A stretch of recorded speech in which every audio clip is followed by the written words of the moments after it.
Só iniciar a gravação rapidinho. Opa, agora. Então, boa tarde de novo. As 2 semanas passaram, o Júnior e o Igor ficaram trabalhando com vocês mais a parte de programação, rever assim, digamos que um pouco de programação, né? Ajudaram a instalar o Java, a fazer ali umas primeiras classes, algumas coisas. Assim, fazer os primeiros Hello World lá no Java, né, basicamente. E na primeira aula, o professor Diego apresentou um pouco, fez uma introdução sobre PO. Hoje a gente vai falar um pouco mais detalhado sobre a questão da classe, abstração, heranças, tá? A gente vai falar um pouco mais sobre essa parte bem importante, que é o processo de abstração para eu poder montar meus programas, poder codificar. A ideia é que a gente não vai codificando de forma, não digo nem aleatória, mas sob demanda. A ideia é que na programação orientada a objeto a gente se programa, se organiza antes de começar a, a realmente desenvolver. E isso facilita bastante depois o desenvolvimento e facilita ajudar todo o processo em si, né? A ajudar, inclusive, as vantagens, como a parte de reutilização de código, a parte de modularização, que são, digamos que, uma das duas grandes vantagens da programação orientada a objeto. A gente vai falar um pouco sobre isso hoje, tá? E aí, durante a semana, nas aulas, né, de quarta e sexta, vão estar praticando com uma parte... Vão estar praticando, né? Assim, inclusive, vocês têm conseguido? Como é que tem sido essa parte do laboratório virtual, digamos assim, né? Vocês têm conseguido acompanhar o que o Júnior e o Igor vão fazendo, vão pedindo para vocês fazerem, ou chega numa hora que vocês se perdem? Como é que... Fala aí um pouquinho, como é que tá a experiência? Todo mundo tímido?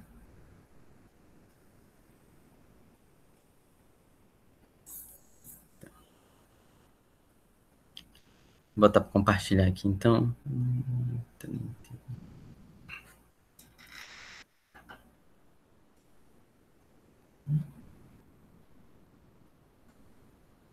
Assim, antes de eu passar para a apresentação em si,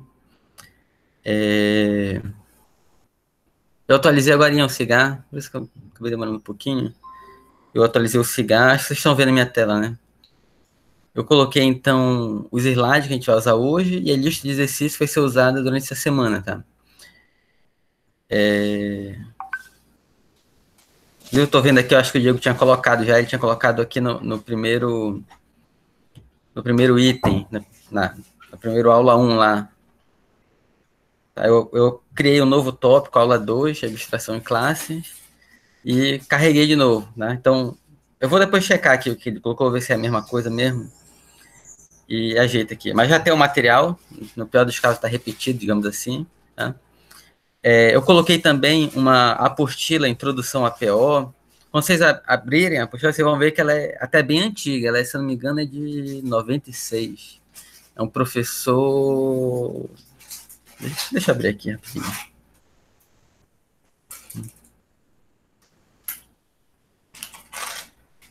É uma apostila do Centro Federal de Educação Tecnológica da Paraíba, do professor Carlos Alberto Kaminski. João Pessoa, 96, né? Então é relativamente bem antiga. Mas aqui nessa apostila é tratado os conceitos, a parte fundamental, de fundamento da programação orientada a objetos, né? Então, vocês podem estudar essa parte. A apostila em si ela tem 40 e poucas páginas, mas do item 4 em diante, foge um pouco do que a gente está vendo, principalmente porque ele fala de linguagem de programação, e aí das linguagens de programação que ele aborda, não são mais as que a gente tem trabalhado hoje em dia, tá? Não sei se C++, C++ ainda é importante, isso sempre vai ser importante, não tem jeito. C e C++ dificilmente vão ser linguagens que vão ser colocadas de lado. Mas dei uma estudada até a página 20, até a página 21, tá? Apresenta os conceitos de uma forma bem didática, bem direta, ajuda a complementar o raciocínio. Tá? E o item 4 fala de linguagens, e o item 5, ele fala um pouco mais sobre a parte de projetos. Então, nesse momento, não é exatamente o nosso foco, tá? Por enquanto, é a parte mais capítulo 1 e 2, a parte mais de conceitos, de a gente entender o que é método, o que é classe, herança, polimorfismo, a relação entre os objetos, classe, herança. Né? Então, deu uma estudada bem legal. E eu também coloquei aqui no CIGA um link para uma playlist no YouTube, que são videoaulas, é um curso de programação orientada a objeto em Java. Tá? Não é tão antigo, 2016, se não me engano, esse curso. Eu assisti já algumas aulas há um tempo atrás, e as aulas são bem legais, tá? Então, assim, acho que é um material complementar bem interessante. São aulas relativamente curtas, 15, 20 minutos, acho que nenhuma aula passa de 20 minutos.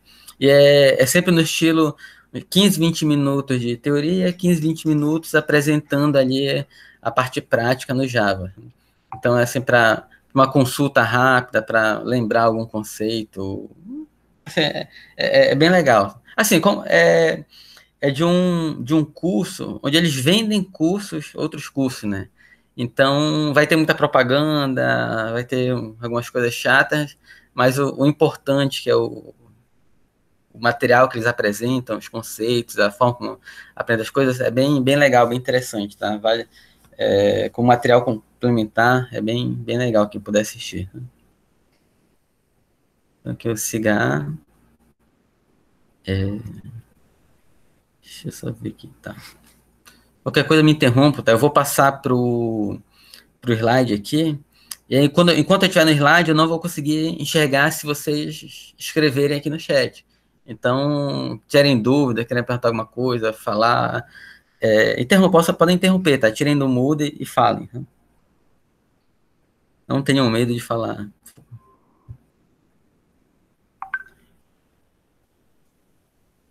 Assim, só de fechar isso aqui, senão vai ficar interrompendo toda hora.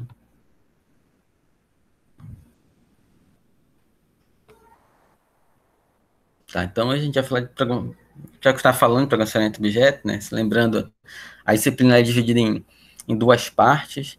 A parte de programação orientada a objetos e a parte de estrutura de dados. Só lembrando também, a parte de estrutura de dados a gente vai começar agora vai começar agora um pouquinho antes do final do ano, né? De parar ali as últimas 2 semanas para Natal e Ano Novo. E a primeira avaliação ela vai ser baseada nessa parte de programação orientada a objeto, mas já aplicado na estrutura de dados. Então, a ideia da primeira avaliação é um projeto onde vocês vão preparar uma classe para trabalhar com várias estruturas de dados. E aí já vão incluir nela a primeira estrutura de dados que a gente vai estar falando, ou as primeiras que a gente conseguir falar, ainda agora esse mês de dezembro. Provavelmente pilhas e filas são as primeiras que a gente consegue abordar, tá? Então, o trabalho ele vai ser bem aplicado nesse sentido. Já é o sentido de desenvolver as classes e desenvolver os métodos para trabalhar com estruturas de dados. E aí já ajuda, inclusive, aplicado nesse formato, assim, de você desenvolver uma classe para trabalhar com estruturas de dados, você já começa a trabalhar também toda essa parte da abstração, da organização do que vai estar encapsulado, da herança entre as classes, tudo que a gente estiver falando, vocês já vão poder estar trabalhando de forma prática. Que aqui a gente fala um pouco ainda de forma abstrata, assim, né? Então, o objeto carro, aí o métodos que ele tem, ligar o motor, desligar o carro, ligar o alarme. Então, ainda são coisas muito abstratas. E quando a gente começa a pegar problemas reais para trabalhar, a gente começa a entender melhor todos esses conceitos. Toda vez que a gente vai para a prática, a gente consegue entender melhor e perceber as vantagens e desvantagens de cada coisa. Então, por isso, o primeiro trabalho vai ser assim, tá? Aí a gente vai confirmar, mas a entrega dele deve ser em janeiro, lá pelo dia 10, mais ou menos, depois que voltar assim, fica uma... Vocês têm um período de Natal e Ano Novo, aí volta, vai ter uma semana para terminar o trabalho, tirar dúvidas e tudo mais, e aí lá no dia 10 vocês entregam. Mas a gente já vai passar antes, tá? Não se preocupe que a gente não vai entregar o trabalho para vocês dia 24 para vocês entregarem dia 4 de janeiro, não, tá? Não se preocupe que quem se organizar para fazer antes e deixar só para concluir em janeiro, não vai precisar ficar estudando Natal e Ano Novo, tá? Mas tem que se programar, tem que começar a fazer com antecedência, senão realmente vai passar o Natal ali com um programa orientado a objeto, né? Ganhar um livro de PO do Papai Noel. Então, vamos lá. Então a gente vai falar de os conceitos, né? Abstração, classes, objetos e métodos, esses são os conceitos básicos de programação orientada a objeto. Hoje a gente vai estar falando bastante de abstração, classes, e quando está falando de classes, fala de objetos. Então, abstração, pegando aqui esse conceito, ato de separar um ou mais elementos de uma totalidade complexa, coisa, representação, fato, os quais só mentalmente podem ser separados. Então, a ideia da abstração, na verdade, a abstração ela está envolvida no processo de modelagem, né? Então, assim, desde quando vocês começaram a estudar matemática, lá o mais básico, aprendendo a fazer as contas de adição e subtração, o que vocês têm, que nós todos temos feito, é praticado essa capacidade de abstrair o que realmente é importante do mundo real para resolver um determinado problema e representar aquilo de uma outra forma na qual eu consigo resolver aquele problema. Então, eu vou pegar um caso bem simples, né? As primeiras continhas que a gente começa a fazer quando está lá aprendendo a fazer as primeiras somas. Eu tenho 5 maçãs e ganhei mais 2, com quantas eu fico? Então, perceba que por mais simples que seja a conta que a gente vai fazer, né? Então, eu tenho 3, ganhei mais 2, eu vou ficar com 5. Mas no mundo real, se eu pensar no mundo real ali, existem várias coisas envolvidas, né? Então tem as maçãs, essas maçãs, elas têm, cada uma tem um tamanho, um padrão de cor diferente, uma pode estar estragada, a outra pode estar verde, elas podem estar em cima da mesa, podem estar num saco, podem estar guardadas numa lancheira. Assim, então, se eu pensar em tudo o que existe envolvendo esse problema, existem ali milhares de variáveis, né? Mas o problema que eu quero é saber quantas maçãs eu vou ficar no final depois que eu somar mais 2, né? Eu tenho 3, ganhei mais 2, quanto eu vou ficar no final? Então, o meu problema é saber quantas eu tenho. Na hora que eu for contar, na hora que eu juntar tudo, as que eu ganhei, eu for contar, 1, 2, 3, 4, 5, aonde vai acabar essa conta? Vai acabar no 5. Isso tudo que eu falei de se uma tá verde, se uma já tá estragada, tá quase estragando, se elas estão bem vermelhas, se são maçãs daquela nacional, que é menorzinha, ou daquela importada, que é maior, se estão em cima da mesa, na lancheira, já estão... Nenhuma dessas informações, né, nenhuma dessas variáveis vão importar para eu resolver meu problema, né? que vai importar é eu saber, eu saber que eu tinha 3, vou ganhar mais 2 e vou contar, vai dar 5. E quando a gente vai fazer isso no papel, né? O que a gente extrai desse problema todo são só os números. 3, que é quantos eu tenho, 2, quantos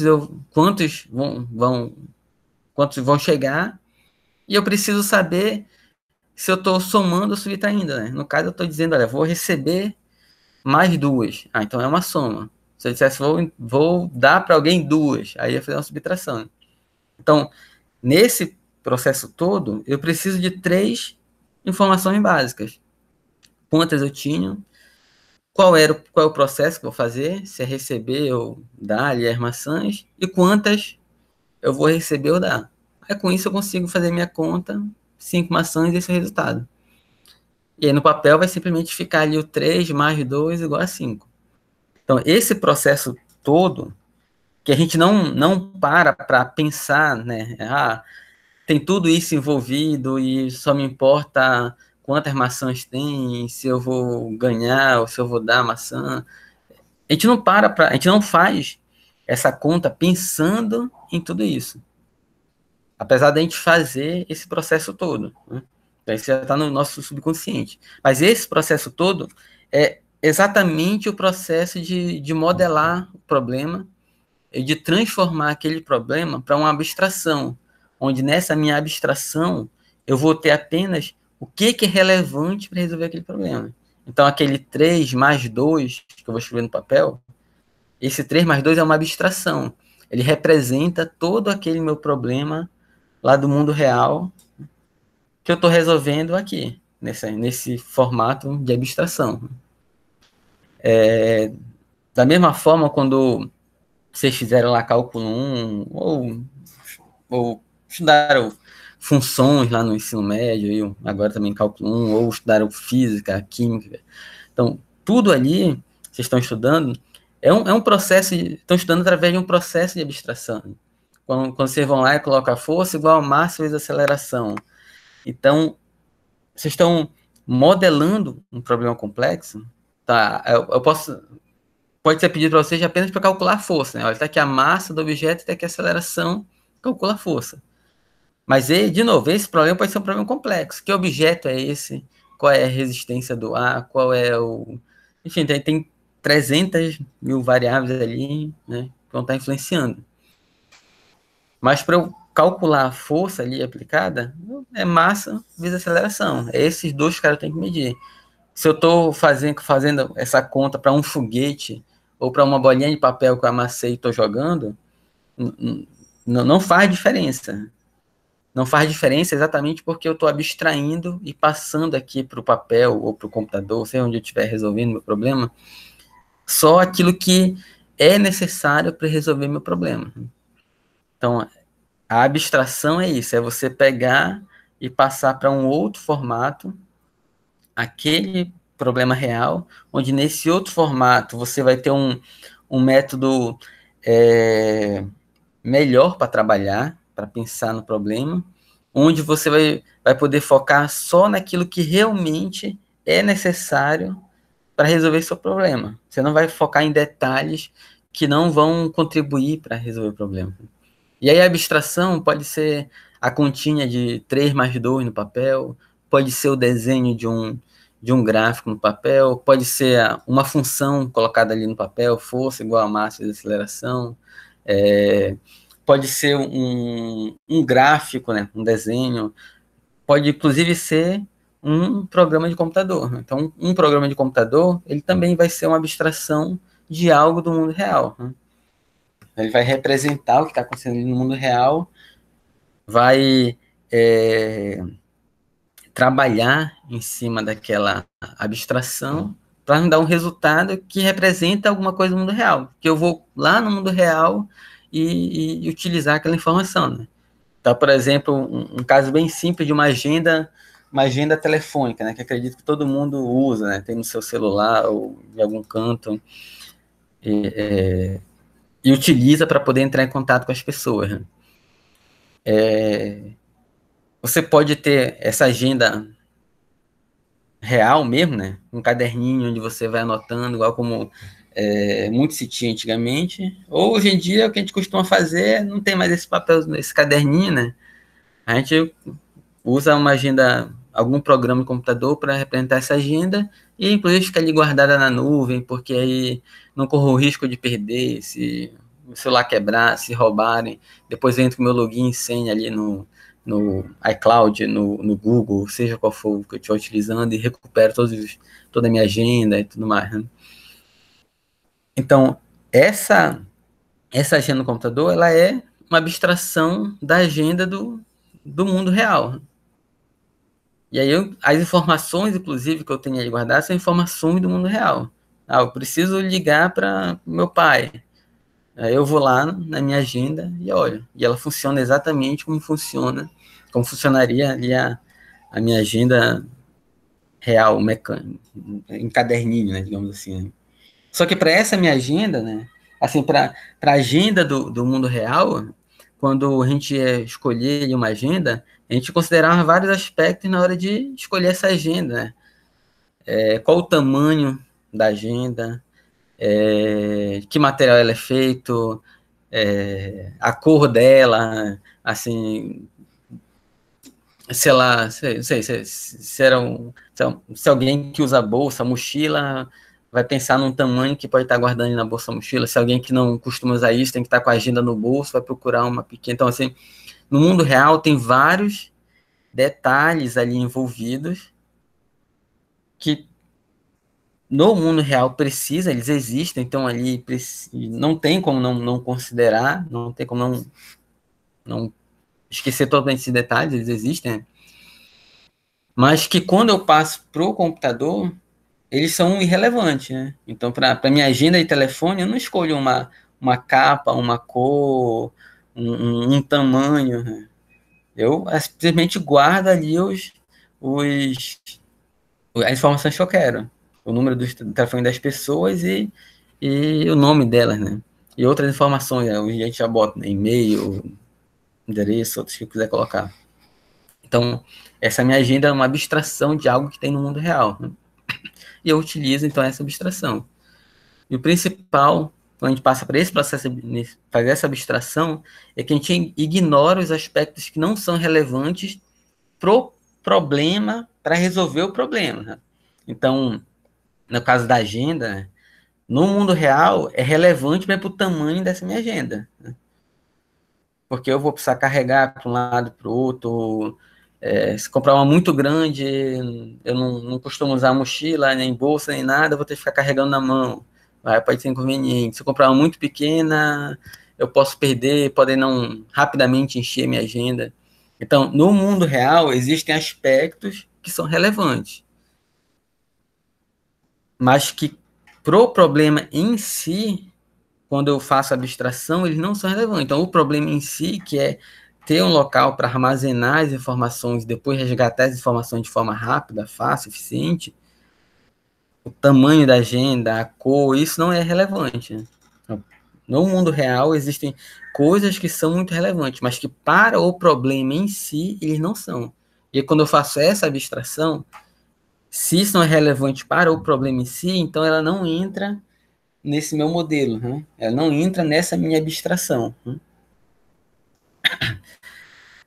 E aí, então, essa é a abstração, ela vai trazer a capacidade de focalizar o essencial e ignorar detalhes acidentais, não relacionados com objetivos estabelecidos. Né? Então, alguns detalhes que não necessariamente, assim, que não são essenciais para resolver o problema em si. Né? E aí, sempre lembrar que a abstração é algo que a gente pratica a vida inteira, né? Principalmente na vida de vocês como engenheiros, a abstração vai estar sempre presente. Né? Vocês sempre vão estar observando um problema do mundo real, gerando uma abstração para ele, para poder resolver de uma forma mais sistemática.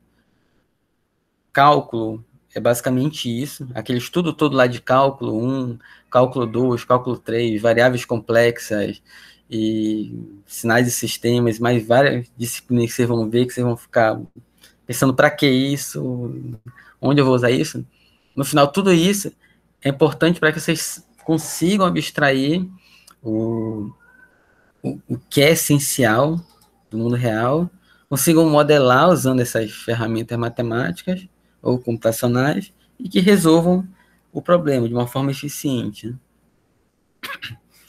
Então, um exemplo aqui, ao modelarmos um avião comercial, aviões comerciais, né, helicópteros e caças, podemos extrair detalhes de cada um deles e observar somente o que existe em comum. Então, estou modelando aeronaves. Esse meu problema nessa modelagem dessa aeronave, ele consiste em quê? O que eu quero tratar desse meu problema? Se for alguma coisa relacionada a desempenho, por exemplo, da aeronave, aí vai ser importante eu saber se é um helicóptero, se é um jato, um avião comercial que não é a jato, um caça. Cada um deles é projetado exatamente para ter uma performance ali diferente, né? Eu voar em determinadas alturas, em certa velocidade, fazer determinadas manobras. Então, cada um deles tem um objetivo diferente. E aí, se eu quero analisar isso, então isso tem que ser considerado na minha modelagem. Mas se o meu objetivo não é esse, se eu quero, por exemplo, simplesmente montar ali um sistema para gerenciar, então eu tenho um negócio de táxi aéreo. Aí eu tenho helicópteros, tenho jetinhos comerciais, tenho inclusive uma aeronave já de porte médio. Então, essas aeronaves têm que estar modeladas, têm que estar representadas ali no sistema. Mas nesse meu trabalho de gerenciar isso, saber a aerodinâmica do helicóptero, saber a aerodinâmica do jato, a potência deles, a velocidade que eles alcançam, com a altura, o voo deles, o máximo. Esses detalhes podem não ser importantes para mim. Eu não necessariamente vou precisar desses detalhes. Né? Em geral, se é simplesmente eu gerenciar ali, olha, a aeronave X, não digo nem qual é o modelo dela, a aeronave X, que tem capacidade para tantas pessoas e consegue tantas horas de voo com um tanque, ela está livre nos dias X, Y, Z. Né? A outra aeronave que são tantos passageiros e tem tanta autonomia de tanto com tanque de combustível, e já está ocupada no dia tal. O que vai entrar, o que pode entrar ali relacionado ao qual é cada uma dessas aeronaves, vai ser, por exemplo, o custo, né? Se eu estou alugando um helicóptero, vai ter um custo. Se eu estou alugando um jatinho, outro custo. Exatamente porque cada um deles vai ter manutenção diferente, vai ter um custo operacional diferente. Né? Então, percebam que esse meu processo de modelar, de abstrair de criar uma abstração para essas aeronaves, elas dependem diretamente do meu problema e eu vou trazer as informações que são necessárias. Né? Não é necessário eu saber a potência do motor, a velocidade máxima que alcança, nem nada disso para fazer essa gerência. Né? Da mesma forma, uma empresa que vou chutar aqui não é fazendo comercial para ninguém não, tá? É só chutando aqui. Uma empresa como, por exemplo, a Localiza, que aluga carro, né? O sistema dela precisa saber pelo sistema, né? Por exemplo, o ano do carro, o modelo, o fabricante, número de pessoas comporta, se é um carro de passeio, se é um carro de trabalho, se é uma van. Então, você tem essas informações que são informações que são necessárias tanto para especificar o custo daquele aluguel, quanto para a pessoa que vai alugar. Né? A pessoa não chega lá e simplesmente pede um carro. Né? Eu quero um carro de passeio, um carro sedã, um carro para trabalho, uma picape para ir não sei para onde. Então, isso é o que tem que estar de informação. Agora, a registrar no sistema. Agora, qual é a marca do pneu que está ali naquele carro, qual a potência do motor, qual a marca do sistema de som. É um sistema de som de fábrica, é um som ali que a gente colocou depois. Esses detalhes, eles não precisam entrar no meu sistema de passar, de aluguel, né? Porém, para essa mesma situação, para outros sistemas, algumas dessas coisas podem ser necessárias. Então, assim, a gente está falando do sistema que vai tratar ali do aluguel de carros. Mas provavelmente existe um outro sistema que cuida da frota de veículos, para dizer quando cada um tem que entrar em manutenção, quando tem que trocar os pneus do carro, quando tem fazer troca de óleo, né? Enfim, assim, imagina uma empresa que tem 5 mil carros de aluguel, ela tem que pegar um funcionário para estar todo dia olhando um por um dos automóveis para saber se tem que trocar pneu, se tem que trocar o óleo. Não faz sentido, né? Até mesmo porque os carros estão saindo ali, né? Assim, se for uma empresa que tem um fluxo muito grande, consegue alugar muito, né? Tem carro que nem para ali. O funcionário não vai nem ter tempo de ir lá olhar se o carro precisa trocar o pneu. E aí isso é algo gravíssimo. Então tem que ter um sistema onde essa informação de qual é o pneu que está ali, quanto ele já rodou, se já fez algum tipo de manutenção, teve muitos furos ou não, algo desse tipo, aí essas informações para esse sistema vai ser importante.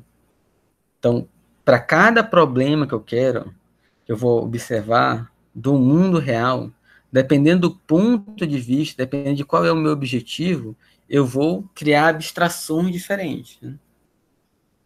Tem eu tenho isso aqui, essa imagem aqui, né? Então, por exemplo, no mundo real a gente tem aqui o gatinho. Mas dependendo de quem olha, né, para esse gato, depende do ponto de vista relacionado a qual é o objetivo, vai enxergar coisa diferente. Então, o médico veterinário, ao olhar para ele, vai pensar na questão do seu trabalho, vai enxergar aquele animal a partir da sua biologia ali, né? Mas uma pessoa que adquire aquele gato, que tem aquele gato como um animal de estimação, ele vai enxergar de uma outra forma. Vai enxergar ali, então, como está aqui no desenho, uma bolinha de pelo ali para estar abraçando, fazendo carinho, mimando, né? Vai enxergar quase como que uma pessoa, um membro da família, né? Então, para o mesmo elemento do mundo real, eu tenho visões diferentes e dependendo do objetivo que eu quero, eu vou enxergar coisas diferentes. Então, isso também vai ser esse mesmo formato na hora que a gente for modelar os problemas, na hora que for implementar. Inclusive nesse aspecto, como eu falei, de o mesmo problema na mesma empresa, para sistemas diferentes, eu crio abstrações diferentes, porque eles têm objetivos diferentes, né? Não trata de pessoas, por exemplo, aqui só um exemplo, né? Então, toda pessoa vai ter atributos ali físicos, né? Cor dos olhos, altura, a impressão digital. Mas na hora de modelar um sistema de uma folha de pagamento, essa informação é irrelevante, né? O que é importante para mim, a folha de pagamento, é qual é a função da pessoa, se ela tem algum tipo de gratificação, se recebe algum tipo se tem algum tipo de direito, então, por insalubridade, periculosidade, hora extra, né? Se ela faltou nesse mês de trabalho, por quantos dias eu estou pagando esse mês de trabalho. Então, para o meu sistema ali de folha de pagamento, o que é importante, as informações que são importantes para essa pessoa são esses dados relacionados ao seu trabalho e aos dias que ela trabalhou naquele período que eu vou fazer o pagamento. A altura, a cor do cabelo, impressão digital ou qualquer outra informação, não vai estar ali inserida. Vai ser simplesmente um desperdício, né, de informação. A princípio, quando a gente começa a trabalhar com essa ideia de abstração, a gente entende esse conceito de pegar só o que é essencial, mas a princípio a gente pensa só na questão digamos que de poupar trabalho, né? Então, se eu vou mudar uma folha de pagamento, eu sei que eu não preciso colocar os atributos de altura, idade, sexo e qualquer outra informação para minha folha de pagamento, que isso não vai fazer diferença nenhuma para fazer minha conta. Então, vou evitar trabalho, não colocar isso, né? Ganho tempo. Evita ali escrever algumas linhas de códigos e ganho tempo.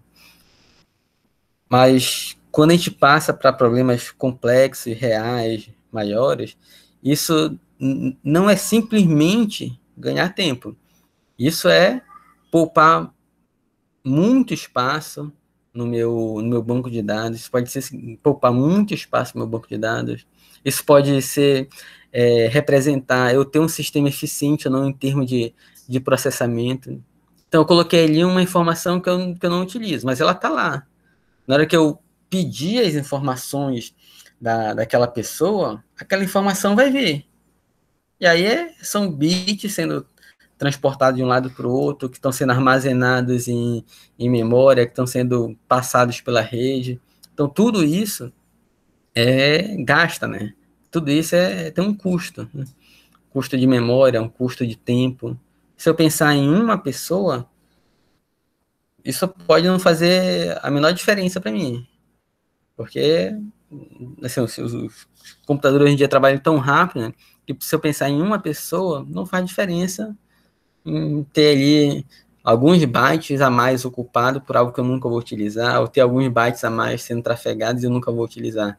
Mas se eu pensar num sistema grande realmente, um sistema complexo, pensar, por exemplo, agora pensar ali na base do Google, de usuários da Google, na base de usuários do Facebook, ali, quantos milhões de pessoas não tem naquela base.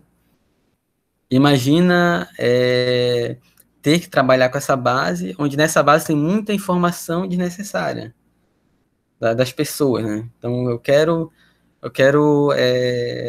contar ali quantas pessoas na minha base são do Brasil. E aí, para fazer essa contagem, eu tenho que ficar pegando dados que não fazem a menor diferença para mim, que nem deveriam estar ali na base.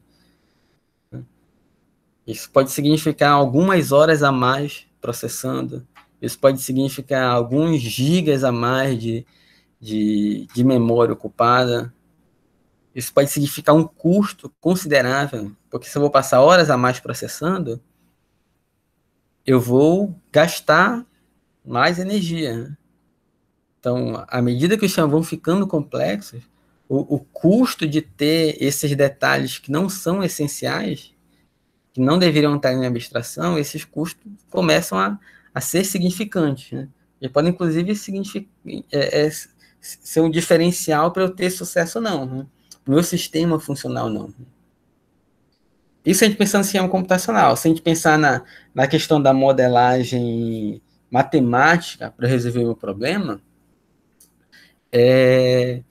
à medida que eu vou colocando mais detalhes no meu modelo, mais complexo vai ficando aquele modelo, mais difícil de resolver vai ficando aquele meu modelo. E eu vou gastar mais tempo, vou talvez ter que passar o computador para ele fazer alguma cálculo numérico para mim, porque se eu for fazer as contas na mão, posso demorar anos para conseguir terminar aquelas contas.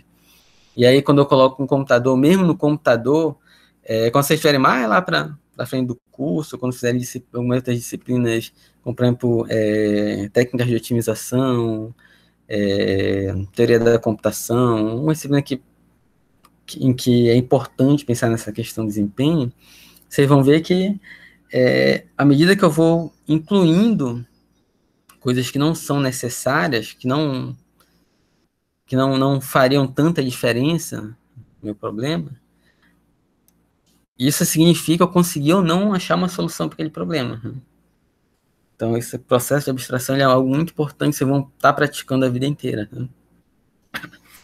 E aí está falando tudo isso para chegar, então, nos conceitos de pesquisa operacional e falar de classe. Então, a classe, a gente fala em classe, ela é uma abstração do mundo real, é a abstração daquilo que eu preciso trabalhar, né?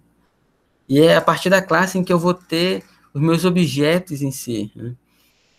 A classe ela vai ser um modelo do meu objeto. Então, os conceitos principais para programação orientada a objeto, classe, classe e objeto, são esses dois. E aí essas minhas classes, objetos, vão ter métodos, que são o que eles fazem, e seus atributos. Quando eu observo, então, um problema real para modelar, para implementar no computador, eu tenho que criar essa abstração daquela entidade do mundo real. Né? Eu tenho que criar esse modelo. E aí esse modelo, eu não vou estar criando para cada pessoa, para cada entidade diferente. Então, voltando ali para o exemplo da folha de pagamento. Eu não vou criar uma abstração pro funcionário Marcelino, pro funcionário José, para a funcionária Ana. Né? Eu não vou para cada funcionário implementar linhas de código específicas para aquele funcionário. Né? O que eu vou fazer? Eu vou criar um modelo ali, do tipo funcionário, e cada pessoa que eu for incluir nessa minha base como funcionário, eu vou estar pegando aquele modelo e preenchendo. Similar como a gente faz, por exemplo, um cadastro manual, né?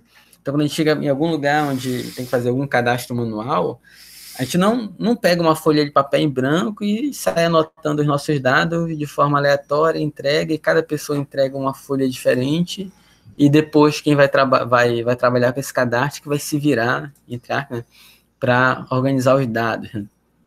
Daí a gente chega lá, tem um formulário padrão, né? Onde tem um campo nome, outro campo CPF, outro campo endereço. E aí, dependendo do que para que é aquele formulário, vai ter questões específicas ali. Né? Se for um questionário de saúde, vai ter algumas informações relacionadas à idade, a se tem alguma doença, se é fumante, e assim vai, né? Se for um cadastro para vagas de emprego, vão ter ali perguntas relacionadas a quanto tempo passou no último emprego, qual é a referência desse último emprego, qual era o cargo né, no último emprego, qual o salário do último emprego, assim vai. Então, mas é padrão. Para cada um objetivo, tem ali um formulário padrão que as pessoas vão responder. Não vai ter cada pessoa o seu formulário customizado ali e que vai ser feito por cada um. Cada um vai responder o mesmo formulário. Então, é a mesma ideia. Na minha programação orientada a objeto, os meus objetos, eles vão estar divididos em classes, vão estar categorizados. Então, eu vou ter objetos que é para eu tratar quando eu estiver pensando no problema X. Vou ter os objetos de outro objeto que vão ser tratados quando eu estiver trabalhando com as questões do problema Y. Então, cada um desses objetos vai estar categorizado e vai estar seguindo o mesmo modelo. Cada um deles vai estar tendo os mesmos tipos de atributos e os mesmos tipos de métodos. Em outras palavras, cada um deles vai ter as mesmas variáveis ali, né? E as mesmas funções vão poder ser aplicadas por eles. E aí, para eu definir, então, esses objetos, é que a gente tem as classes. Então, as classes elas vão ser moldes, elas vão ser os modelos do que eu quero, de como vão ser os meus objetos. Né? Essa é a ideia. Quando a gente vai programar, então, basicamente, programação orientada a objeto, a gente cria as classes a gente cria as classes. Essas classes, elas são abstrações do mundo real. E na hora que eu preciso dos objetos em si, eu faço o que a gente chama de instanciação. Eu crio o objeto, onde esse objeto ele vai ter exatamente os mesmos atributos e métodos que foram definidos na classe dele. E aí, para esse objeto, agora esse objeto que eu instanciei a partir da classe, ele tem todos os atributos e métodos definidos na classe. Mas agora ele é um objeto específico, para o qual eu posso dar atributos específicos. Então, ali no meu folha de pagamento, cada objeto, por exemplo, um funcionário. Aí, para cada objeto, vai ter uma variável nome, uma variável CPF, uma variável cargo, uma variável dia de trabalho, e assim vai. Né? Então, as minhas classes vão ser esses moldes para esses meus objetos. Quando eu for programar, eu vou escrever as classes. Na hora que o meu programa for rodar, eu vou ter linhas de código específicas em que eu vou dizer, olha, cria um objeto da classe funcionário. Cria agora mais outro objeto da classe funcionário. Cria agora mais outro. Né? Para o primeiro, dá o nome de fulano. Para o segundo, nome de ciclano. E assim vai. Deixa eu ver se tem mais uma coisa aqui. Os modelos são agrupados em classes ou categorias, como eu estava falando, de acordo com a finalidade. E as categorias estruturam-se hierarquicamente.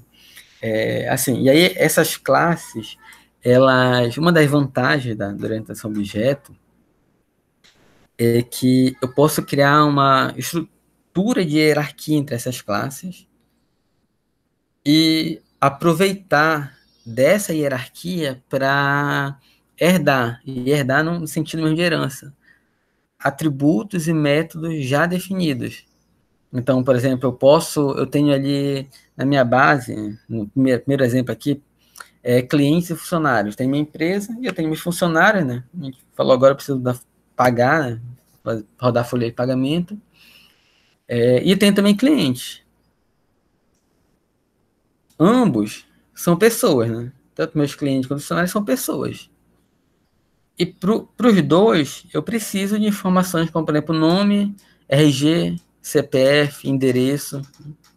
Então, tanto faz se eu estou trabalhando se eu estou pensando nos clientes ou nos funcionários, para os dois, eu preciso desses dados, que são dados do tipo pessoa. Então, eu posso criar uma classe do tipo pessoa, depois criar uma classe do tipo cliente, onde essa classe do tipo cliente, ela vai ser uma classe que fica abaixo de pessoa. E ela vai herdar tudo o que pessoa tem. Então, quando eu definir a minha classe cliente e disser que ela é uma, que a gente chama de subclasse, ou uma classe filha de pessoa, aquilo que eu já defini lá na classe pessoa, nome, RG, CPF, eu não vou mais precisar definir aqui no cliente. Automaticamente esse cliente já vem com esses atributos também. Se eu coloquei algum método lá na classe pessoa, esse método, a minha classe cliente também já vai ter.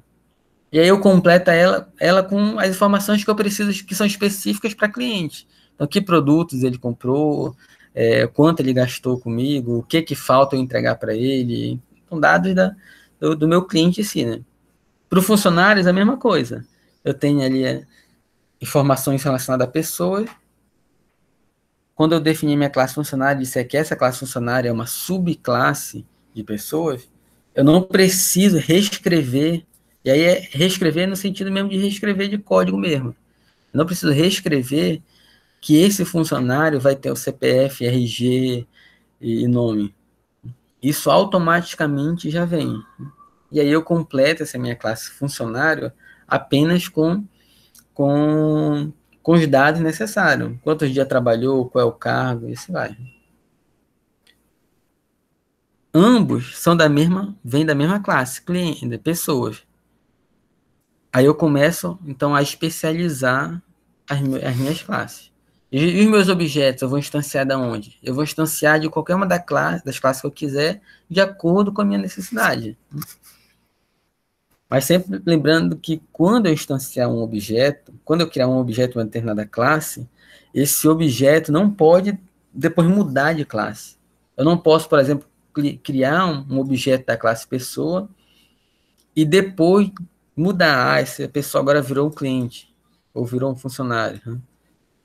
Eu vou ter que fazer artifícios ali, vou ter que criar outros objetos e passar os dados. Né? Eu não consigo. Eu preciso já instanciar na forma certa como eu vou trabalhar. Vou instanciar cliente, vou instanciar funcionários. E pessoas, pode ser que eu nunca nem instancie.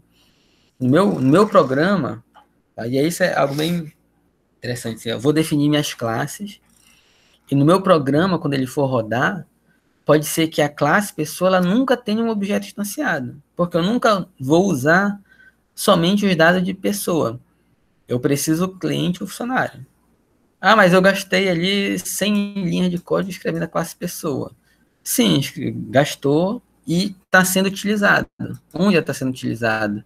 Dentro das classes cliente e funcionário. Quando eu instancio um cliente, esse cliente automaticamente herda tudo que a pessoa tem, de atributos e métodos. Quando eu instancio o funcionário, automaticamente herda tudo. Né? Se eu não trabalhasse dessa forma, aquelas 100 linhas de código que eu botei ali para dentro de pessoa e que eu nunca instanciei, eu teria que ter as mesmas 100 linhas dentro de cliente, teria que ter as mesmas 100 linhas dentro de funcionário, então já teria ali o dobro, né? Se eu tiver uma terceira classe aí, eu vou ter, por exemplo, eu tenho um cliente, funcionário, eu posso ter o fornecedor. Ah, agora tem também meu fornecedor. Eu teria também uma pessoa, também ter CPF e tudo mais. Então eu teria ali mais outro cara para trabalhar para ter todos os dados dele e teria que ter linhas de código ali para ele. E imagine que eu tenho ali esses três diferentes: cliente, funcionário e fornecedor. Todos os três têm essa informação de pessoas. E aí o governo, então, assim, foi lá e disse: olha, não, a partir de agora não tem mais RG e CPF.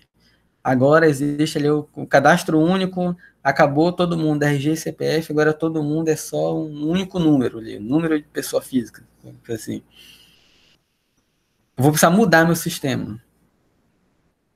Vou precisar mudar em 3 partes diferentes. Vou ter que mudar na parte cliente, na parte funcionário e na parte fornecedor. Se eu não estiver trabalhando com orientação objeto. Se eu estiver trabalhando em orientação objeto, eu mudo só na classe pessoa e automaticamente isso tudo é replicado para os outros. Né? Conseguiram entender essa ideia de classe? Deixa eu ver se tem alguma pergunta aqui. Alguém? Nada não, né? Tá, daqui a pouco eu falo aqui de lista e exercício aqui no cigarro. Tá. E então, a nossa classe, as classes, elas basicamente vão indicar categorias. Olha, eu tenho meus objetos, eles possuem categorias.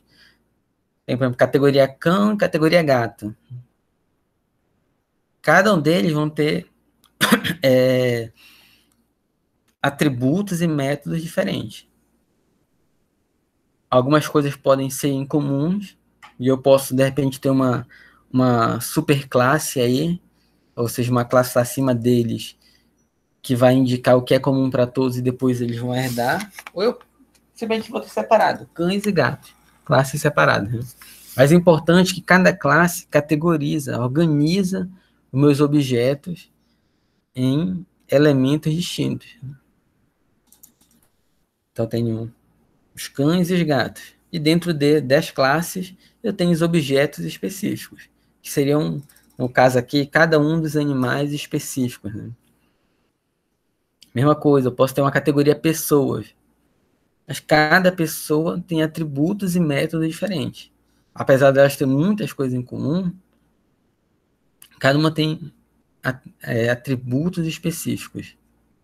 Então, eu vou ter uma categoria, eu vou ter uma classe pessoa, para essa classe pessoa, eu vou ter informações que vão depender do meu problema, então, nome, RG, CPF, mas a representação de individualizada de cada pessoa, isso que vai fazer é o método. Desculpa, são os objetos. Né? A classe, então, vai ser o molde, pessoa. O objeto é que representa uma pessoa específica. E aí cada objeto, então, vai ter os seus atributos próprios. São os mesmos tipos de atributo para todo mundo, né? Mas cada um com seu atributo próprio. Né? Então, exemplo de classe, o curso. Aí, o curso ele vai ter propriedade, classe curso. Assim, então, meu curso, essa é a minha classe. Aí tem aqui propriedades, serão os atributos dele. Então, qual é o nome do curso? Aonde esse curso está sendo realizado, a localização, qual a duração desse curso, quantos créditos ele gera. Né? E ele vai ter também um comportamento que seriam os meus métodos. Adicionar um aluno, remover um aluno, atribuir um professor, atribuir uma sala. Né? Então, isso aqui a gente está pensando na ideia de um sistema de gestão de curso, né?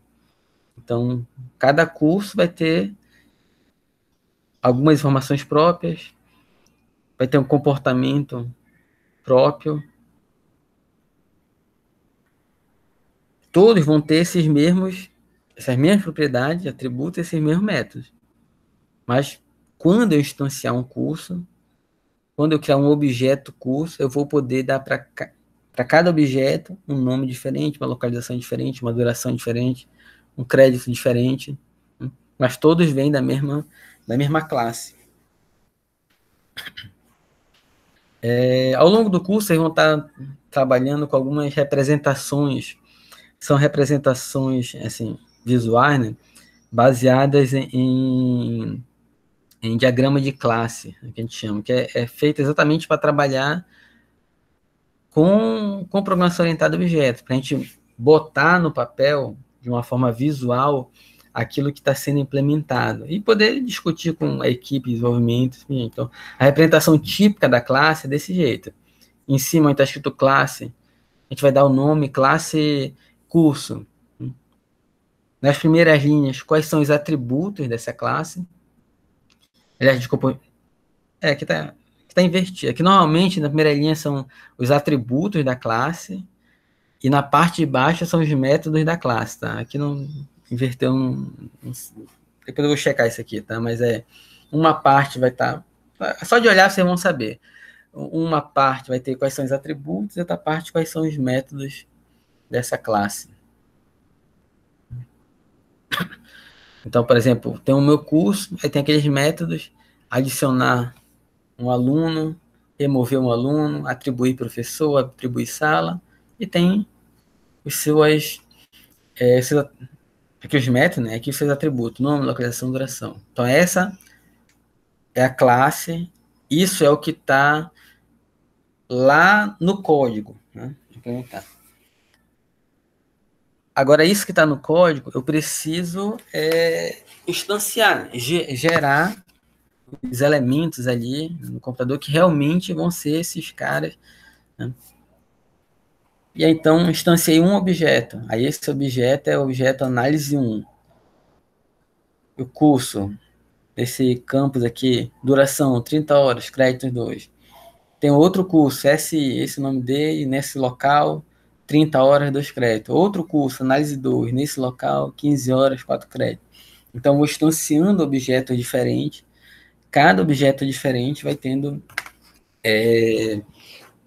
atributos diferentes e métodos para trabalhar com esses atributos. Pensando em código, então classe pessoa. Aqui lá em Java, como a gente vai definir, usar o class, o nome da minha classe, abre e fecha parênteses. Colchete, né? E aí aqui no meio, chave.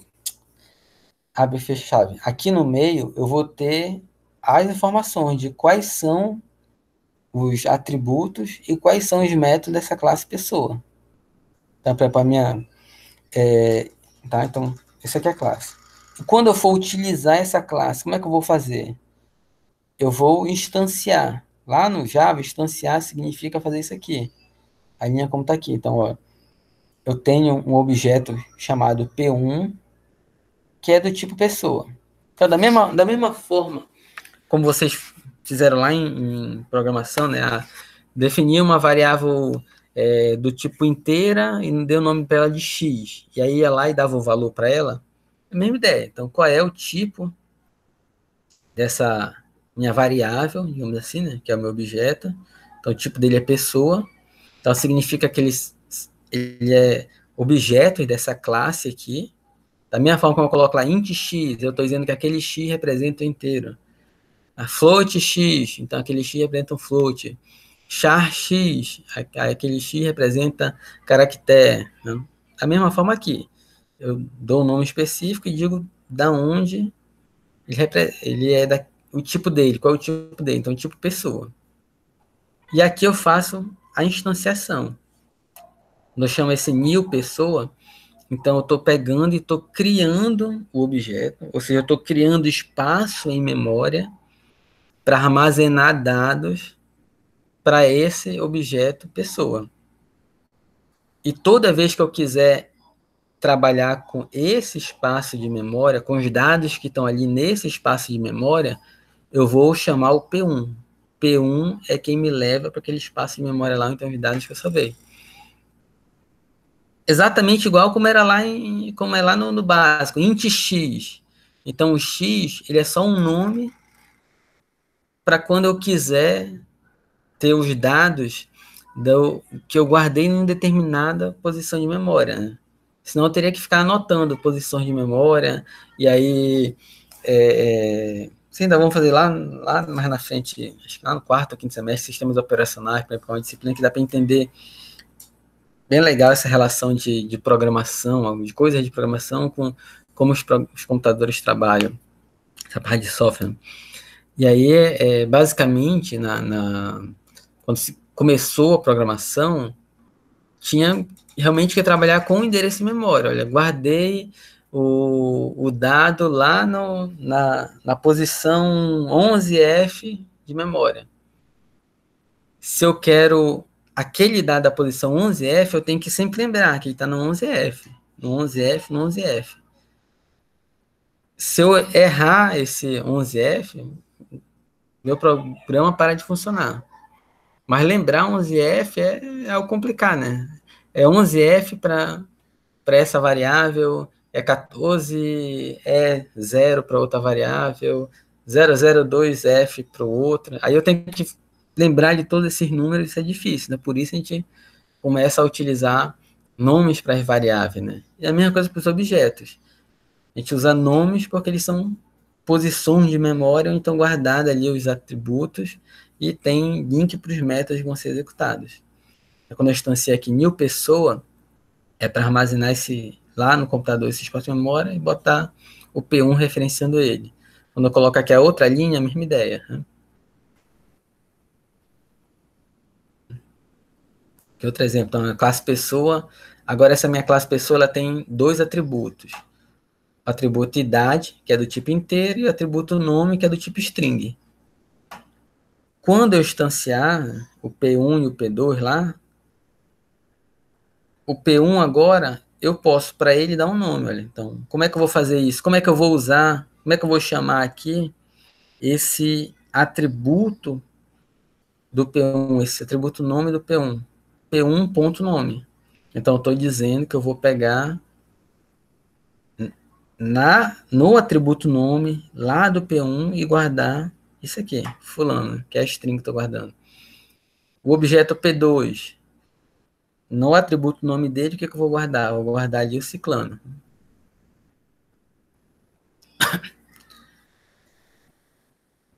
E além disso, os meus objetos, as minhas classes, os atributos dela podem ser outras classes, também objetos. Né?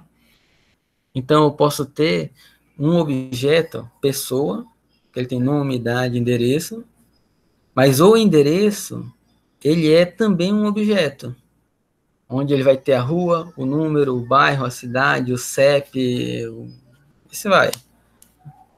Então, esse endereço, ele é também um outro objeto. Então, as minhas classes essa ideia, a minha classe, os atributos dela podem ser também do tipo classes.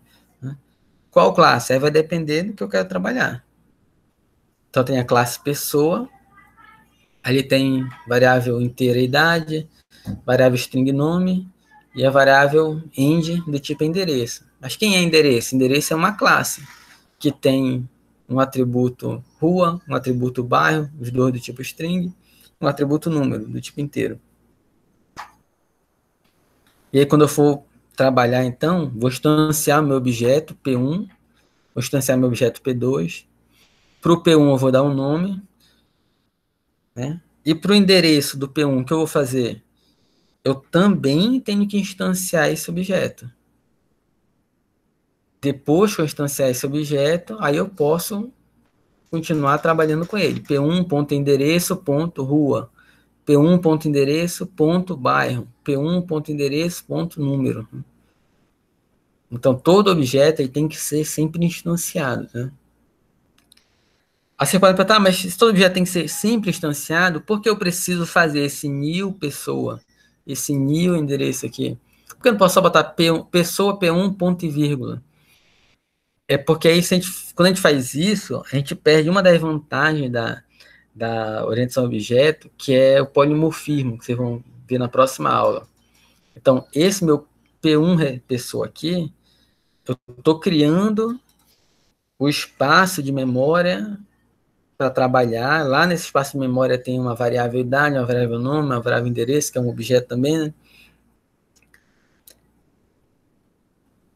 Mas, na hora de definir aqui, pelo código que está aqui, como ele é bem simples, esses caras vêm vazios, sem nada. Se eu pedir a idade que está lá, vai ter lixo lá, né, da memória. Não tem nada realmente. Nome não tem nada, endereço tem nada útil. Mas eu posso definir, olha, a minha classe pessoa, toda vez que ela for instanciada, eu já tenho que dar idade, nome e endereço. Mas eu posso ter outras situações que não, que para aquela pessoa que eu instanciar, eu só dou idade e nome. Ou para outras horas, não. Para aquela pessoa que eu instanciar, eu dou apenas instancio e depois preencho os dados. Então, podem existir três formas diferentes de como eu quero instanciar aquele objeto pessoa. Então, por isso, é preciso dizer como eu vou instanciar. Então, aqui eu estou instanciando e esse pessoa vai ficar todo mundo vazio. Mas eu posso ter outra função aqui, pessoa, que vai instanciar já objetos, já com tudo preenchido. Ou tudo preenchido com valores padrões. E assim vai. Para cada problema é um problema. Né? E é por isso que a gente precisa ter esse new pessoa aqui. Né? Que é para instanciar o objeto e poder fazer uso ali mais na frente do polimorfismo, que vocês vão ver como é que funciona depois. Né? Então, a instanciação é quando a classe produz o objeto em si, como se ele fosse um modelo para a criação desse objeto, né? E objeto nada mais do que classes instanciadas. Em termos de computação, a minha classe é ali o código que diz o que cada objeto tem que ter, e os objetos em si são espaços de memória que vão ter exatamente aquilo que a classe diz que eles têm que ter. Na hora de trabalhar, meu programa rodar, ele vai usar a referência classe para salvar na memória ali as coisas. Mas na hora de manipular em si, ele não manipula a classe, ele manipula os objetos. Tá? Então, cada objeto é uma instância de sua classe. Tem uma analogia aqui, vou pular que acho que não precisa. Já tá. Aí existem as classes puras ou abstratas. Então, como até cheguei a falar antes para você, né? Então tem o pessoa, aí tem o cliente, fornecedor e funcionário. Então, pessoa é uma classe que dela eu vou gerar outras três, cliente, fornecedor e funcionário. Tudo que a classe pessoa tiver, as outras três também vão ter. E eu não preciso repetir código. Se eu defino uma função, um atributo CPF, por exemplo, todo mundo vai ter esse atributo CPF. Se eu definir um atributo endereço, todo mundo vai ter esse endereço. Se lá na classe pessoa eu definir um método cadastrar endereço, todos os 3, cliente, funcionário, fornecedor, também vão ter esse método. Então, eles herdam, no sentido de herança mesmo, tudo o que a pessoa tem, para cada um deles. Sendo que eles são especialização da minha classe pessoa. A minha classe pessoa ela pode ser o que a gente chama de classe abstrata, porque eu nunca vou instanciar, quem eu vou estar realmente instanciando é cliente, fornecedor e funcionário, né?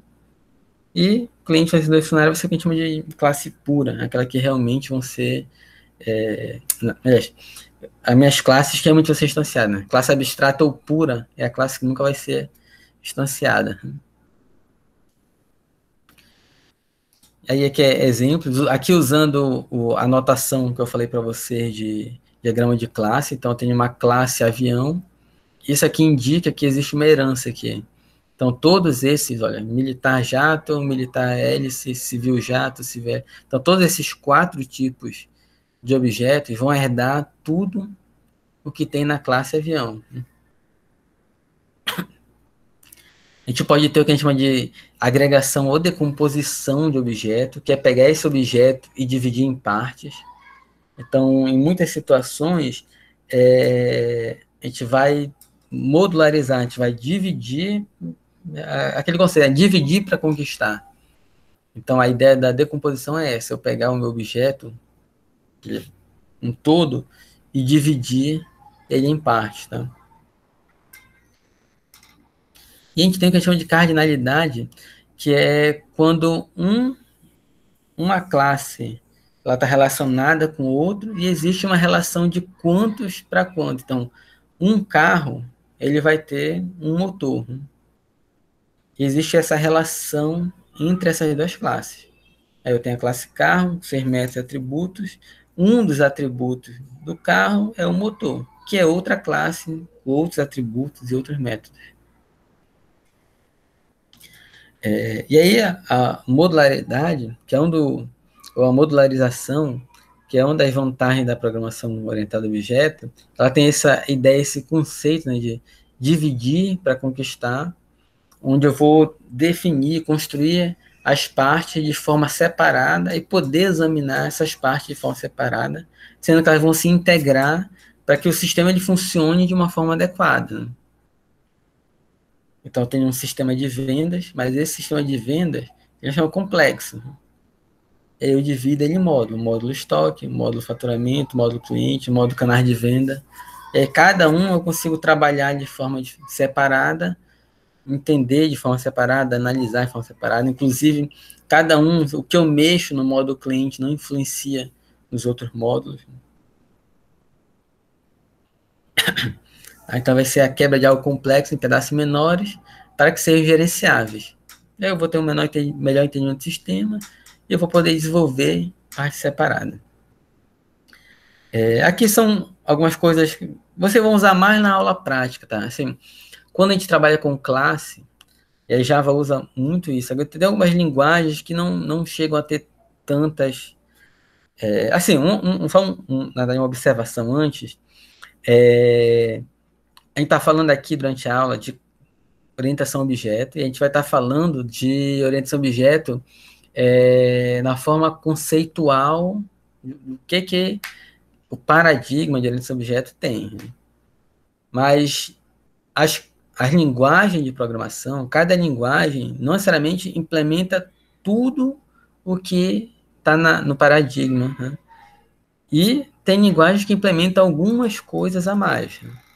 Então, e aí por isso a gente está alinhando aqui a Java, porque Java é aquela que tem, digamos que assim, tem bastante reciprocidade com o que está no paradigma, ele não foge muito, e ele é quase que, digamos que assim, um modelo. A gente entendendo Java, a gente consegue entender e trabalhar nas outras linguagens, mesmo que as outras linguagens tenham algumas mudanças ou não implementem tudo, tá? Então, assim, é mais ou menos como acontece com C. A gente estuda C porque C é o padrão, as outras linguagens estruturadas normalmente vêm, assim, meio que nasceram da linguagem C, se espelharam no C. Então, o C é quase que uma referência, é por isso que a gente estuda muito ele. Principalmente dentro da engenharia, onde dentro da engenharia C é fundamental. Então, já programação orientada a objeto Java virou essa referência. Né? Lembrando que o que vocês aprenderem pode ser aplicado para qualquer linguagem. Né? O que vai mudar são, digamos que, detalhes da linguagem, que ali 2, 3 horas estudando, vocês conseguem, com certeza, aprender e já sair programando nessa outra linguagem. Tá? Então, feita essa observação, as classes, elas possuem atributos, e as classes, elas vão, que a gente chama de trocar mensagem entre elas, os objetos, na verdade, os objetos vão trocar mensagem entre eles para trabalhar, né? As coisas têm que ser processadas. Então, esse processamento é que a gente diz que é passar mensagem entre eles, que no fundo é chamar os métodos. Né? Eu vou chamar, olha, o meu objeto pessoa, o P2, possui um método cadastrar endereço. Aí eu vou lá, P2.cadastrar endereço e passo qual é o endereço para ele cadastrar. Eu quero saber o endereço do P2. Aí tem ali um método P2.getEndereço. Aí eu vou lá e chamo esse P2.getEndereço e aí ele me dá o endereço dele. Esses dois métodos que eu falei, cadastrar endereço e get endereço, ele está trabalhando com os atributos de P2. Né? Então, perceba que eu não estou pedindo, eu não estou acessando diretamente o endereço de P2, como aqui no código, né? Antes. P1.nome igual a fulano. Aqui, eu estou indo direto no atributo nome e atribuindo para ele fulano. A ideia, uma das ideias da PO é o que a gente chama de encapsulamento, onde essa variável nome aqui, eu nem sei que essa variável, ela tem, o nome dela é nome, né? O que eu sei é que a classe P1 possui um atributo onde eu vou guardar strings que se representam o nome, e o P1 me dá interfaces, que são os métodos, para eu cadastrar e recuperar esse nome. Então, eu vou dizer, olha, P1.setNome. Ele vai lá e cadastra na variável o nome. E quando eu quiser recuperar esse nome, P1.getNome. Aí ele vai me dar esse nome. Então, esses atributos que não são acessados diretamente, ou que em tese não devem ser acessados diretamente, em algumas situações vão precisar ser acessadas diretamente. Né? E aí, como existe, então, assim, o ideal é que não seja acessado diretamente, mas tem situações em que ele pode ser acessado diretamente, ou eu vou precisar acessar diretamente, existem o que a gente chama de modificadores de acesso, que é para eu dizer não somente para os atributos, mas inclusive para os métodos, quem pode acessar aqueles métodos. Então, o público é qualquer um, se for ou o método ou o atributo público, significa que qualquer um pode acessar diretamente. O private significa que só o objeto próprio pode acessar aquilo ali dele, ninguém mais pode acessar ele. O protect significa que só elementos da mesma classe que ele podem acessar. E o default vai depender ali do pacote envolvido. É porque assim, no Java a gente baixa que a gente chama de pacote, que são as bibliotecas. Assim, então, eu quero trabalhar com funções trigonométricas. Aí eu vou ali e baixo um pacote de funções trigonométricas. E aí, a partir desse pacote de funções trigonométricas, tem várias classes e métodos já para trabalhar com funções trigonométricas. A partir dele, eu vou instanciar outras classes para mim aqui. Eu vou criar outras classes e instanciar meus objetos. Então, se eu usar o default, eu vou dizer, olha, utiliza o mesmo que está nesse pacote. É basicamente isso. Aí aqui essa parte aqui é mais na prática, vocês vão ver melhor ali nas aulas de programação, né? Mas é para a gente entender assim, como eu estou trabalhando com objetos, classes, cada uma tem seus métodos e atributos. Não faz sentido, e a ideia é abstrair tudo e organizar código e tudo mais, não faz sentido eu criar um método, uma classe, que possui ali vários atributos e métodos, e depois que eu instancio, ficar diretamente chamando aquele, usando os atributos e o método dele, como se aquele objeto não fosse nada, né? Tipo assim, eu criei aqui. Então eu criei ali um objeto P1. Aí dei para ele um nome, dei para ele um endereço, dei para ele uma idade. Toda vez que eu vou trabalhar com os dados dele, o que eu faço? Eu pego P1.nome e uso como se fosse uma variável normal. P1.endereço e uso como se fosse uma variável normal, como vocês viram lá em programação estruturada. Se for para fazer assim, então eu não vou trabalhar com orientação a objeto. Eu vou trabalhar com programação estruturada, realmente. Então, qual é a ideia? A ideia é que toda vez que eu quiser trabalhar com o nome de P1, eu vou pedir para P1, olha, me dá o nome, ou guarda, o teu nome agora é esse aqui, guarda isso para mim. Me dá o teu endereço, guarda, olha, atualiza o teu endereço para esse aqui. Né? Então, eu vou dizer para o P1 o que é para fazer. Aí, o P1 vai ter métodos que vai tratar isso, que vai lá e, olha, salva o nome, imprime o nome, salva o endereço, imprime o endereço. Né? Aqui a gente está falando de coisas bem simples, né? Guardar e recuperar valores de uma variável. Mas os atributos dele podem ser utilizados em métodos complexos. Né? Assim, tem ali uma classe, um objeto, por exemplo, triângulo. Estou trabalhando ali com trigonometria, figura geométrica. Eu tenho ali um triângulo. Aí, para aquele triângulo, eu tenho os ângulos de cada um eu tenho ali os 3 ângulos, né? E eu quero calcular, sei lá, os lados, calcular a área. Então, eu não vou, no meu código, pegar os dados, os atributos que ele tem e implementar meu próprio método para fazer essa continha. A ideia é que o método de fazer a conta para calcular a área do triângulo, calcular os lados, seja o que for, vai estar dentro da própria classe. E toda vez que eu precisar, eu vou pedir para a classe calcular e me passar esse resultado.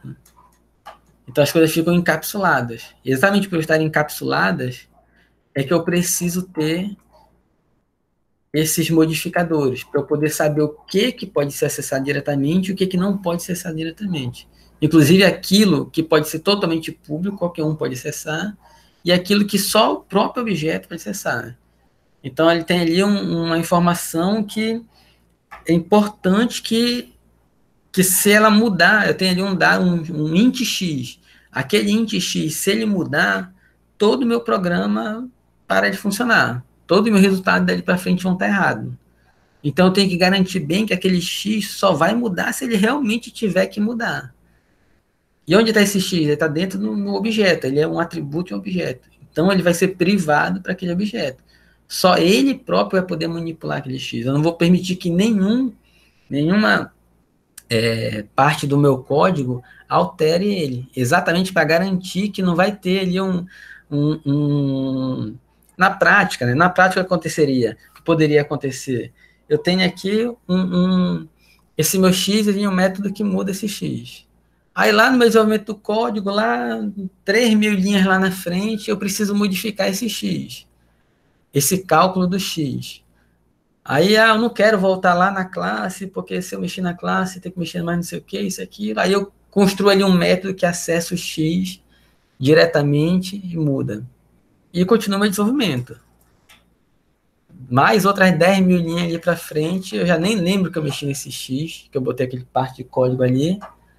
E eu preciso agora atualizar a forma como eu calculo esse X.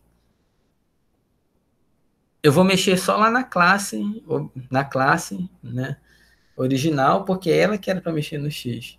E aquele pedaço de código que eu botei lá no meio, ele fica esquecido lá. Uma hora ele vai dar problema. Então, quando eu pego e boto esses modificadores de acesso, eu garanto que nenhuma parte do meu código vai bagunçar a outra parte, digamos assim, tá? Então é algo que a princípio parece lógico para a gente, não precisa nem ter esses modificadores de acesso aí, é só saber se organizar e saber programar. Sem te pensar num sistema complexo, com milhares, centenas de milhares de linhas, com uma equipe de 20 desenvolvedores trabalhando para fazer o mesmo sistema, se a gente não tiver essa forma de encapsular as coisas, de proteger os dados e de organizar em classes, objetos, e para poder dividir, olha, você trabalha com a classe X, eu trabalho com a classe Y. Esses sistemas eles seriam bem mais custosos, que era exatamente o que acontecia antigamente. À medida que a computação foi crescendo, os sistemas foram ficando mais complexos, começou a ficar muito custoso desenvolver sistemas complexos. E aí a orientação a objeto foi algo natural que veio para ajudar nisso, tá? E é por isso a gente precisa desses modificadores. Né? Para encerrando a nossa aula, cara, finalzinho. Durante a semana, então, vocês vão estar praticando essa parte de classe, de criar classe, instanciar classe, herdar novas classes, criar métodos, esses modificadores de acesso, tá? Tinha uma pergunta aqui. No Cigar tem duas listas, a lista 1 e a lista 3, tá? É porque esse lista 1 e lista 3 ele tá pela semana, na verdade, né? Não é a sequência. Então, a lista 1 foi a lista lá na primeira semana de aula, a lista 3 é a lista agora dessa terceira semana de aula, né? E aí, durante a primeira e segunda semana de aula, usaram a lista 1, né? Tá lá no Cigar, inclusive a lista 3 está repetida, tá? Eu vou ajeitar lá no Cigar, mas já tá lá, importante que tá lá. Dúvida? Alguém quer perguntar alguma coisa? Deu para conseguir acompanhar, entender a ideia?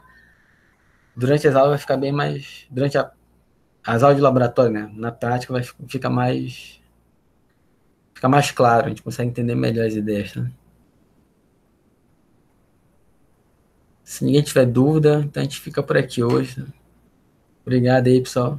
Eu vou salvar aqui aquela playlist lá do. Você já tem, né, o link da playlist? Então eu tô botando as aulas. Tá atualizada até a aula da sexta-feira, tá? Aí já, daqui a pouco colocar essa aula também. É porque quando termina a gravação ainda demora um tempo para o Google mandar o link para gente. Às vezes ele demora tanto que não consigo botar logo em seguida. Tá?